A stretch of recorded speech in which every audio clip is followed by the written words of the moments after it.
Hello my dear student, welcome back to my YouTube channel Subhash study centre.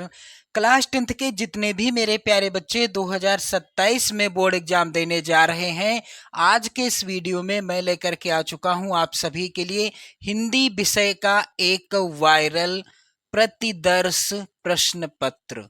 जी हाँ मेरे प्यारे बच्चों, ये वायरल मॉडल पेपर है जिसको यदि आप तैयार कर लेते हैं तो 70 में 70 का जो आपका टारगेट रहेगा 2027 बोर्ड परीक्षा के लिए हिंदी विषय के पेपर में लाने का, 70 में 70 का टारगेट, तो वो पूरा हो जाएगा। क्योंकि इस वायरल मॉडल पेपर में मैंने उन सभी प्रश्नों को शामिल किया है जो आपकी बोर्ड परीक्षा 2027 में तो आएंगे ही आएंगे और पिछली परीक्षाओं में भी कई बार पूछे जा चुके हैं। तो इसलिए ये जो वायरल मॉडल पेपर है इसको आपको अच्छे से तैयार कर लेना है। चैनल पर आप नए हैं तो चैनल को सब्सक्राइब कर लीजिएगा, वीडियो को लाइक और शेयर कर दीजिएगा उन सभी मित्रों में जो आपकी कक्षा में हैं और 70 में 70 के टारगेट को पाना चाहते हैं। तो मेरे प्यारे बच्चों, बिना देरी किए हुए चलिए आगे बढ़ते हैं। बोर्ड परीक्षा में आपको यहाँ जो पेपर मिलेगा, आपको मॉडल पेपर के जरिए मैं आपको बता रहा हूँ, जो आपको पेपर मिलेगा यहाँ आप अपना रोल नंबर लिख देंगे, जो भी आपका रोल नंबर होगा। यहाँ पर आप अपना नाम लिख देंगे, जो भी आपका नाम है अपना नाम यहाँ पर आप लिख दीजिएगा। बोर्ड परीक्षा में आपको 3 घंटे 15 मिनट का समय दिया जाएगा। निर्देश पढ़ लेना, क्योंकि निर्देश का ही पालन करना है आप सभी को। प्रारंभ के 15 मिनट परीक्षार्थियों को प्रश्न पत्र पढ़ने के लिए दिए जाएंगे और सभी प्रश्न करना अनिवार्य रहेगा। आपका पेपर हिंदी विषय का जो पेपर आपको मिलेगा, पहला पेपर, इसके 2 खंड रहेंगे, खंड आ और खंड बा। अब देखो, खंड आ में क्या होगा, 1 अंक के बहुविकल्पीय प्रश्न देखने को मिलेंगे और इन सभी प्रश्नों का उत्तर आपको ओएमआर सीट 1 मिलेगी जिसमें आपको भरना होगा। क्योंकि खंड आ में बहुविकल्पीय प्रश्न आएंगे जिनकी संख्या कितनी रहेगी, 20। प्रत्येक प्रश्न आएगा 1 नंबर का और इन 20 प्रश्नों का उत्तर आप ओएमआर सीट में भरेंगे। या तो आप नीले पेन का प्रयोग करिएगा या फिर आप किसका, काले पेन का प्रयोग करिएगा। लेकिन कलम कौन सा होना चाहिए, बाल पॉइंट वाला ही कलम यूज करेंगे आप, जेल पेन का यूज नहीं करेंगे। जेल पेन का प्रयोग आपको नहीं करना है और जो सही विकल्प होगा उसी के अनुसार आप गोले को पूर्ण रूप से काला करके चिन्हित करेंगे। खंड आ के प्रत्येक प्रश्न का निर्देश पढ़कर केवल प्रदत्त ओएमआर सीट, यानी जो आपको ओएमआर सीट मिलेगी उसी ओएमआर सीट में आप उत्तर देंगे खंड आ के सभी प्रश्नों का। फिर ओएमआर सीट में एक बार आपने जो भी उत्तर भर दिया उसके पश्चात उसको आप इस तरह से काटेंगे नहीं, ना ही इरेजर या व्हाइटनर लगाएंगे, क्योंकि ये साफ मना किया गया है। अगला है, प्रश्न के अंक उसके सम्मुख अंकित रहेंगे। खंड बा में 50 अंक के वर्णनात्मक प्रश्न आपको देखने को मिलेंगे जिनका उत्तर आप अपनी बोर्ड परीक्षा की कॉपी पर लिखिएगा। कैसे आपको कॉपी लिखनी है यदि आप कमेंट करते हैं तो मैं उससे भी संबंधित वीडियो आपको प्रोवाइड करा दूंगा, ताकि आपको पता चल सके कि किस तरह से आपको बोर्ड परीक्षा में कॉपी लिखनी है और 70 में 70 के टारगेट को अचीव करना है। चलिए ध्यान दें मेरे प्यारे बच्चों, खंड बा में सभी प्रश्नों का उत्तर एक साथ ही करिएगा आप सभी लोग। प्रथम प्रश्न से आरंभ कीजिएगा और अंतिम प्रश्न तक करते जाइएगा। जिस प्रश्न का उत्तर आपको नहीं पता है उस पर आप अपना कीमती समय नष्ट नहीं करिएगा। ये नहीं आप उस प्रश्न के पीछे बैठे रहें, अपना समय नष्ट करते रहें, ऐसा नहीं करना है। अब देखो, खंड आ के इन बहुविकल्पी प्रश्नों को यदि आपने तैयार कर लिया तो मैं वादा करता हूं कि 2027 में आप यहां से प्रश्न, यानी इस वायरल मॉडल पेपर से प्रश्न देखने को जरूर पाएंगे। 100% आपकी बोर्ड परीक्षा में यहां से प्रश्न पूछे जाएंगे। चलिए, पहला प्रश्न यहां पर है, जयशंकर प्रसाद का नाटक नहीं है। इनमें से जयशंकर प्रसाद का नाटक कौन सा नहीं है? तो ध्रुव स्वामिनी, चंद्रगुप्त और स्कंदगुप्त, ये तीनों नाटक जयशंकर प्रसाद जी के द्वारा लिखे गए हैं। लेकिन लहरों के राजहंस ये जो नाटक है ये है मोहन राकेश जी के द्वारा लिखा गया। किसके द्वारा? मोहन राकेश जी के द्वारा लिखा गया नाटक है ये, जयशंकर प्रसाद जी के द्वारा लिखा नहीं गया है। क्लियर? अब देखो दूसरा प्रश्न है, हंस पत्रिका के संपादक कौन थे? तो हंस पत्रिका के संपादक मेरे प्यारे बच्चों मुंशी प्रेमचंद जी थे। यहाँ पर ए वाला विकल्प सही होगा। और ध्यान रहे आप सभी को कि हंस पत्रिका के साथ साथ इन्होंने मर्यादा नामक पत्रिका का भी संपादन किया था। अगला प्रश्न है, लहरों के राजहंस के लेखक का नाम क्या है? तो लहरों के राजहंस यहाँ पर पहले प्रश्न के उत्तर में आप देख पा रहे होंगे, लहरों के राजहंस के लेखक मोहन राकेश जी हैं। और इनकी एक और नाटक है जिसका नाम क्या है, आप लोग कमेंट करके बताएंगे। चलिए अगला प्रश्न है, अनंत आकाश के रचनाकार कौन हैं? तो मेरे प्यारे बच्चों अनंत आकाश ये रचना है जयप्रकाश भारती जी की। किसके द्वारा? जयप्रकाश भारती जी के द्वारा लिखी गई रचना है।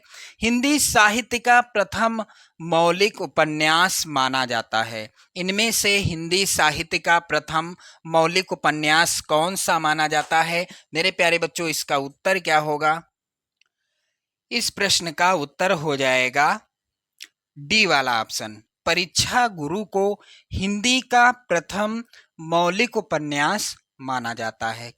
अब देखो इसके लेखक कौन हैं? तो चलिए मैं आपको बता दूं, विकल्प में कहीं कहीं लिखा रहता है लाला श्री निवास दास, और कहीं कहीं लिखा होता है श्रीनिवास दास। तो लाला श्रीनिवास दास जी के द्वारा लिखा गया उपन्यास है परीक्षा गुरु, जो कि हिंदी का प्रथम मौलिक उपन्यास माना जाता है। छठा प्रश्न है मेरे प्यारे बच्चों, गंगा लहरी रचना है। तो गंगा लहरी रचना किसके द्वारा लिखी गई है? गंगा लहरी मेरे प्यारे बच्चों ये रचना है पद्माकर जी की। यहां पर सी वाला विकल्प सही होगा। अगला प्रश्न है, केशवदास काव्य धारा के कवि हैं। तो केशवदास किस काव्य धारा के कवि हैं? तो यहां पर एक चीज याद कर लेना आप सभी लोग, कवि प्रिया रसिक प्रिया ये दोनों रचनाएं किसके द्वारा लिखी गई हैं? केशवदास जी के द्वारा लिखी गई हैं। और ये किस काव्य धारा के कवि हैं? तो ये रीतिबद्ध काव्य धारा के कवि हैं। रीत काल को 3 श्रेणी में बांटा गया था, रीतिबद्ध, रीत सिद्ध और रीत मुक्त। तो केशवदास जी रीतिबद्ध काव्य धारा के कवि हैं। तीसरा सप्तक का कब प्रकाशित हुआ था? तो मेरे प्यारे बच्चों ध्यान देना आप सभी लोग, सन 1943 ईस्वी में तार सप्तक का संपादन किया था। किसने? अज्ञे जी ने। इन्होंने 7 कवियों से युक्त तार सप्तक का संपादन किया और 7 कवियों को इन्होंने राहों के अन्वेषी कहकर पुकारा था। और तीसरा सप्तक जो था ये मेरे प्यारे बच्चों कब प्रकाशित हुआ था? सन 1962 ईस्वी में। यहां पर बी वाला ऑप्शन सही होगा। चलिए अगला प्रश्न है, साकेत महाकाव्य की रचना किसने की? तो इनमें से साकेत महाकाव्य के रचयिता कौन हैं? मेरे प्यारे बच्चों यहां पर राइट आंसर बी ऑप्शन होगा, मैथिली शरण गुप्त जी ने। अगला प्रश्न है, आधुनिक युग की मीरा कही जाती हैं। तो इनमें से आधुनिक युग की मीरा किसे कहा जाता है? यहाँ पर राइट आंसर हो जाएगा महादेवी वर्मा जी को आधुनिक युग की मीरा कहा जाता है। इनकी प्रसिद्ध रचना है यामा, नीरजा और दीप शिखा। अतीत के चलचित्र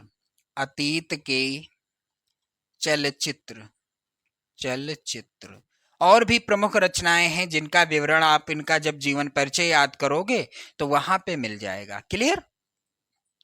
अगला प्रश्न है 11वां, जो घनी भूत पीड़ा थी मस्तक में स्मृत सी छाई, दुर्दिन में आंसू बनकर वह आज बरसने आई। उपर्युक्त पंक्तियों में कौन सा रस है? तो आंसू जब किसी के बहते हैं तो वहां पर कौन सा रस होता है? करुण रस होता है, आप सभी जानते हैं। जिसका स्थायी भाव शोक होता है, आप याद कर लेना। शांत रस का स्थायी भाव क्या होता है, आप कमेंट करेंगे। और वीर रस का स्थायी भाव क्या होता है? उत्साह होता है। हास्य रस का स्थायी भाव हास होता है। क्लियर? चलिए अगला प्रश्न 12वां है, चरण कमल बंदो हरि राई। हरि राई में अलंकार कौन सा है? तो ये रूपक अलंकार का बहुत ही प्रसिद्ध उदाहरण है। 13वां प्रश्न है, छंद पढ़ते समय आने वाले विराम को क्या कहते हैं? तो इसे कहते हैं यहाँ पर गत यति या लय। तो यहाँ पर डी ऑप्शन सही होगा, यति होगा। उपहार शब्द में प्रयुक्त उपसर्ग कौन सा है? तो यहाँ पर सी ऑप्शन सही होगा। अगला प्रश्न है, पंचवटी में कौन सा समास है? तो पंचवटी में मेरे प्यारे बच्चों द्विगु समास है, क्योंकि पहला पद इसमें है पंच, जो कि है संख्यावाची, और दूसरा है वटी। दूसरा क्या है? वटी। ये संख्यावाची है, आप लोग ध्यान दें, संख्यावाची है, गिनती बताने वाला है, इसलिए द्विगु समास है। वायु समीर बयार पर्याय हैं। तो वायु समीर और बयार ये किसके पर्यायवाची हैं? हवा के पर्यायवाची हैं। युष्मद शब्द की सप्तमी विभक्ति एक वचन का रूप क्या होगा? तो मेरे प्यारे बच्चों यहाँ पर राइट आंसर क्या होगा आप सभी का? इसका राइट आंसर होगा सी वाला ऑप्शन। 18वां प्रश्न है, सूरज निकला और चारों ओर प्रकाश फैल गया। उपर्युक्त वाक्य किस प्रकार का है? तो सूरज निकला ये वाक्य हुआ, और दूसरा है चारों ओर प्रकाश फैल गया, ये है संयुक्त वाक्य। क्लियर? देखो अगला प्रश्न है यहाँ पर मेरे प्यारे बच्चों, भाववाच्य में प्रधानता होती है। तो भाववाच्य में कर्ता की प्रधानता होती है, यहाँ पर किसमें? कर्ते वाच्य में। कर्तवाच्य में होती है कर्ता की प्रधानता। भाववाच्य में किसकी प्रधानता होती है? कर्म की प्रधानता होती है, आप याद कर लीजिएगा। चलिए अगला प्रश्न है यहाँ पर, पद परिचय की दृष्टि से पद कितने प्रकार के होते हैं? पद परिचय की दृष्टि से पद होते हैं 4 प्रकार के, यहाँ पर सी वाला विकल्प सही होगा। तो मेरे प्यारे बच्चों कुछ इस तरह के प्रश्न आएंगे बहुविकल्पी।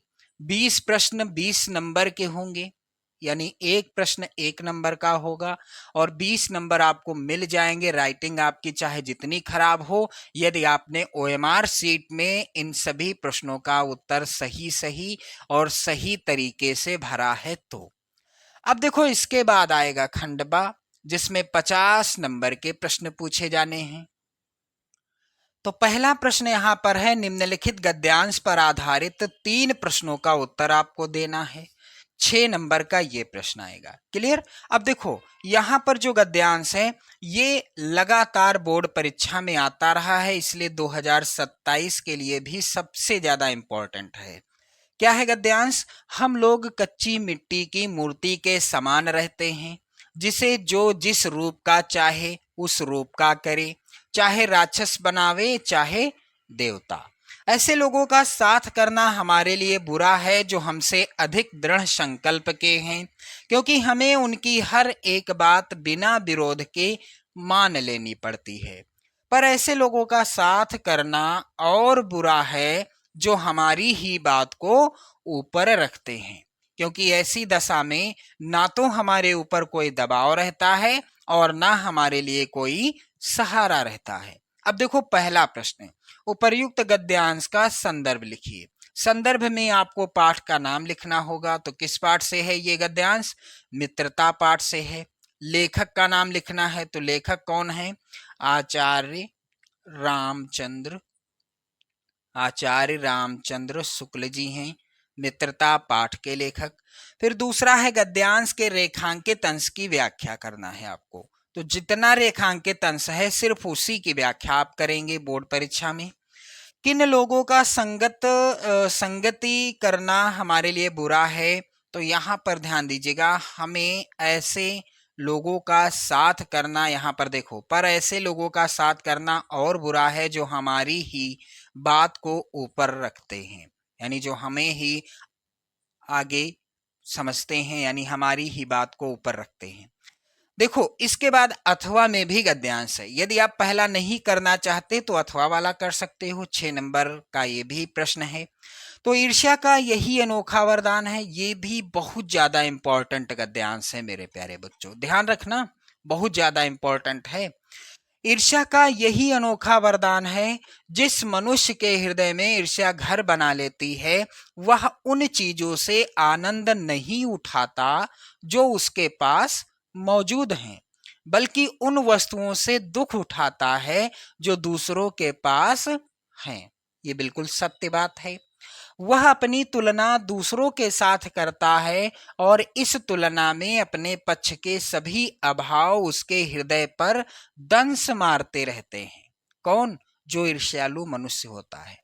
दंश के इस दाह को भोगना कोई अच्छी बात नहीं है, मगर ईर्ष्यालु मनुष्य करे भी तो क्या, आदत से लाचार होकर उसे यह वेदना भोगनी पड़ती है। अब देखो पहला प्रश्न, उपर्युक्त गद्यांश का संदर्भ लिखिए। तो यहां ध्यान रखना आप लोग, पाठ का नाम है ईर्ष्या तू ना गई मेरे मन से, और इसके लेखक कौन हैं? रामधारी सिंह दिनकर जी। रामधारी सिंह दिनकर जी हैं इस पाठ के लेखक। क्लियर, समझ में आ गया। दूसरा है गद्यांश के रेखांकित अंश की व्याख्या आपको करना है। तीसरा प्रश्न है ईर्ष्या का अनोखा वरदान क्या है? तो ईर्ष्या का यही अनोखा वरदान है, जिस मनुष्य के हृदय में ईर्ष्या घर बना लेती है, वह उन चीजों से आनंद नहीं उठाता जो उसके पास मौजूद हैं, बल्कि उन वस्तुओं से दुख उठाता है जो दूसरों के पास हैं। इसका उत्तर यही हो जाएगा। क्लियर। यदि आप अच्छे से गद्यांश पढ़ते हैं तो मैं वादा करता हूं कि आपको इस तरह के प्रश्न का उत्तर याद नहीं करना होगा, गद्यांश में ही मिल जाएगा। चलिए ध्यान दें, दूसरा प्रश्न है, निम्नलिखित में से किसी एक पद्यांश पर आधारित सभी प्रश्नों का उत्तर देंगे आप, और ये भी है 6 नंबर का प्रश्न। पद्यांश जो है यहां पर सबसे ज्यादा इंपॉर्टेंट है। क्या है पद्यांश? निर्गुण कौन देश को वासी, मधुकर कही समुझाई सौहदय, बूझत साँच न हासी। को है जनक कौन है जननी, कौन नारी को दासी, कैसे बरन देश है कैसो, कहीं रस में अभिलाषी। पाओगो पुनि कियो आपनो, जौरे करोगे गासी, सुनत मौन हो रहो बावरो, सूर सबय मत नाशी। सूर सागर, सूर सागर नामक ग्रंथ से पद शीर्षक पाठ से लिया गया है। रचनाकार हैं सूरदास जी। क्लियर।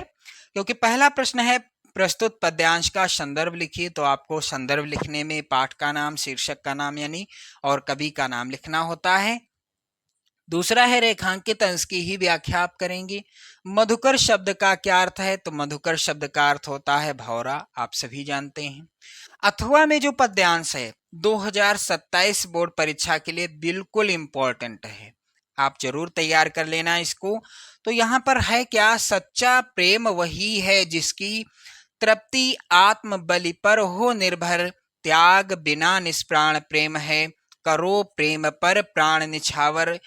देश प्रेम वह पुण्य क्षेत्र है, अमल असीम त्याग से विलसित, आत्मा के विकास से जिसमें मनुष्यता होती है विकसित। मेरे प्यारे बच्चों, ये भी बहुत ज्यादा इंपॉर्टेंट है। और ये जो पद्यांश है ये लिया गया है स्वदेश प्रेम शीर्षक कविता से। कविता का नाम क्या है? स्वदेश प्रेम। और इस कविता के रचनाकार कौन हैं? राम नरेश त्रिपाठी जी। राम नरेश त्रिपाठी जी हैं इस कविता के रचनाकार। क्लियर। अब देखो पहला प्रश्न यहाँ पर है पद्यांश से रिलेटेड, इसलिए मैंने आपको बता दिया शीर्षक का नाम क्या है, स्वदेश प्रेम, और कवि का नाम क्या है, राम नरेश त्रिपाठी। चलिए आगे बढ़ते हैं। अगला प्रश्न है रेखांकित अंश की व्याख्या कीजिए। तो देखो रेखांकित अंश की व्याख्या करना है, पूरे पद्यांश की व्याख्या आपको नहीं करना है। प्रस्तुत पद्यांश में किसके प्रेम पर प्राण निछावर करने की बात कही गई है? तो प्रस्तुत पद्यांश में सच्चे प्रेम पर क्या करने की? प्राण निछावर करने की बात कही गई है। अब देखो अगला प्रश्न, निम्नलिखित में से किसी एक संस्कृत गद्यांश का संदर्भ सहित हिंदी में अनुवाद आपको करना है और ये 5 नंबर का प्रश्न आएगा। तो यहां पर मेरे प्यारे बच्चों संस्कृत का जो गद्यांश है सबसे ज्यादा इंपॉर्टेंट है 2027 बोर्ड परीक्षा के लिए। गद्यांश क्या है? एषा नगरी भारतीय संस्कृति संस्कृत भाषायाश्च केन्द्रस्थलमस्ति इत एव संस्कृत वाङ्मयस्य संस्कृतेश्च आलोकः सर्वत्र प्रासतः। पाठ का नाम है वाराणसी और इस पाठ से गद्यांश जरूर आता है बोर्ड परीक्षा में। इस पाठ से गद्यांश बोर्ड परीक्षा में जरूर आता है संदर्भ और हिंदी अनुवाद के लिए। चलिए ध्यान दें, अगला यहाँ पर अथवा में है दुर्मुखः द्वितीय कशाघात दुर्मुखः पुनः ताड़यति ताड़ितः चंद्रशेखरः पुनः पुनः भारतम जयतु इति वादति। ये जो है देशभक्ता चंद्रशेखरः शीर्षक पाठ से लिया गया गद्यांश है। मेरे प्यारे बच्चों, इसके बाद यहाँ पर चौथा प्रश्न है, दिए गए संस्कृत पद्यांश में से किसी एक का आपको संदर्भ लिखना है और उसका हिंदी अनुवाद करना है। 5 नंबर का प्रश्न आएगा। तो बंधनम मरणम वापि जयो वापि पराजयः उभयत्र शमो वीरः वीर भावो ही वीरता। मेरे प्यारे बच्चों, वीरः वीरेण पूज्यते शीर्षक पाठ से लिया गया है ये पद्यांश श्लोक।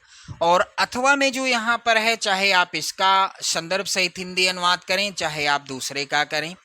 मानम हित्वा प्रियो भवति क्रोधम हित्वा न शोचति कामम हित्वार्थवान भवति लोभम हित्वा सुखी भवेत्। ये किस पाठ से है? जीवन सूत्राणि शीर्षक पाठ से। तो किसी एक का ही आपको करना है। अब देखो, इसके बाद अगला 5वां प्रश्न, अपने पठित खंड काव्य के आधार पर निम्नलिखित प्रश्नों में से किसी एक प्रश्न का आप उत्तर देंगे। तो जो खंड काव्य आपके जिले के लिए निर्धारित है उसी खंड काव्य के किसी एक प्रश्न का आप उत्तर देंगे। जैसे मुक्तदूत खंड काव्य है, इससे 2 प्रश्न हैं, 3 नंबर का प्रश्न आएगा। ये ज्योति जवाहर खंड काव्य से भी 2 प्रश्न हैं। अग्रपूजा खंड काव्य से 2 प्रश्न आए हैं। मेवाड़ मुकुट खंड काव्य से 2 प्रश्न हैं। जय सुभाष खंड काव्य, मातृभूमि के लिए खंड काव्य, कर्ण खंड काव्य, कर्मवीर भरत खंड काव्य और तुमुल खंड काव्य, सभी से 2-2 प्रश्न आए हुए हैं। अब देखो, इसके बाद अगला प्रश्न है 6 का, दिए गए लेखकों में से किसी एक लेखक का जीवन परिचय आपको लिखना है और उनकी प्रमुख रचना का उल्लेख भी करना है। 5 नंबर का प्रश्न आएगा मेरे प्यारे बच्चों। आचार्य रामचंद्र शुक्ल, जय प्रकाश भारती और जयशंकर प्रसाद, बिल्कुल 100% आएंगे ये जीवन परिचय 2027 की बोर्ड परीक्षा में। चलिए अगला प्रश्न है, दिए गए कवियों में से किसी एक का आप जीवन परिचय और उनकी रचना का नाम लिखेंगे। ये भी 5 नंबर का प्रश्न आएगा। तो सूरदास, तुलसीदास, मैथिली शरण गुप्त, बिल्कुल आप 100% इनका जीवन परिचय और इनकी रचना का नाम जरूर याद कर लीजिएगा, बिल्कुल पूछे जाएंगे ये जीवन परिचय। अगला है प्रश्न 7वां, अपनी पाठ्य पुस्तक में से कंठस्थ कोई एक श्लोक लिखिए जो इस प्रश्न पत्र में ना आया हो। 2 नंबर का मेरे प्यारे बच्चों प्रश्न आएगा। अब देखो, यहाँ पर जैसे इस प्रश्न पत्र में यानी इस प्रतिदर्श प्रश्न पत्र में यहाँ पर ये दोनों श्लोक पूछे गए हैं। अब इनको नहीं लिखना है, इनके अतिरिक्त दूसरा लिखना है। इसलिए मैंने कहा यहाँ पर प्रश्न में प्रश्न का अर्थ समझ लीजिएगा, वही श्लोक आप लिखेंगे जो आपके पेपर में पूछे नहीं गए हैं, तब आपको 2 नंबर मिलेंगे। ये नहीं करना कि इनमें से कोई एक लिख लो बस 2 नंबर मिल जाएंगे, ऐसा नहीं होगा। चलिए अगला प्रश्न है, निम्नलिखित प्रश्नों में से किन्हीं 2 प्रश्नों का उत्तर आपको संस्कृत में देना है 2 नंबर पक्के करने के लिए। चलिए मेरे प्यारे बच्चों, प्रश्न है, वाराणसी नगरी केसाम संगम स्थली अस्ति। तो इसका उत्तर मैं आपको बता दूं, वाराणसी नगरी इतना यहाँ रहेगा, विविध धर्माणाम बस इतना ही इस प्रश्न के उत्तर में याद करना है। वाराणसी नगरी विविध, ये केसाम की जगह पे आपको लिखना है विविध धर्माणाम फिर संगम स्थली अस्ति, उत्तर हो गया। वीरः केन पूजते, तो वीरः वीरेण पूज्यते, इसमें सिर्फ इतना याद करना है वीरेण, ये भी हो गया। चंद्रशेखरः कः आसीत्, तो यहाँ पर ध्यान दें आप लोग, चंद्रशेखरः कः आसीत्, तो इसका उत्तर क्या होगा चंद्रशेखरः। आप लोग ध्यान दीजिएगा, नोट कर लीजिएगा, चंद्रशेखरः प्रसिद्धः प्रसिद्धः क्रांतिकारी क्रांतिकारी क्रांतिकारी देशभक्त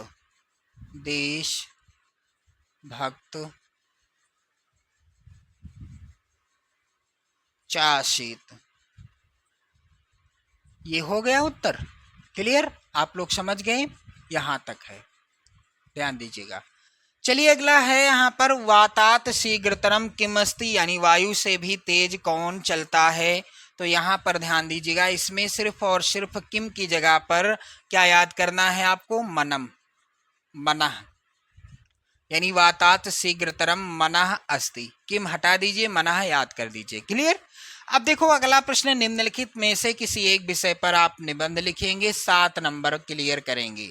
तो स्वदेश प्रेम, विज्ञान की उपयोगिता, नारी शिक्षा, प्रदूषण की समस्या और समाधान, सभी विषय बहुत ज़्यादा इम्पोर्टेंट हैं। इन सभी विषयों पर आप निबंध जरूर तैयार कर लीजिएगा।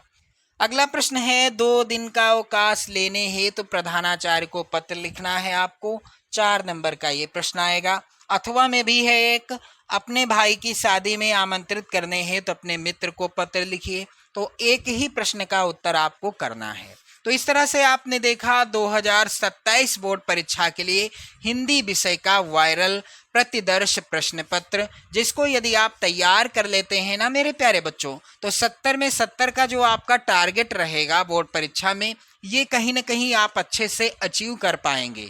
इसलिए वीडियो को शेयर कर दें, लाइक कर दें। इसी तरह के कई वायरल मॉडल पेपर मैं आपको प्रोवाइड कराऊंगा, बस आप चैनल के साथ जुड़े रहें। जय हिंद।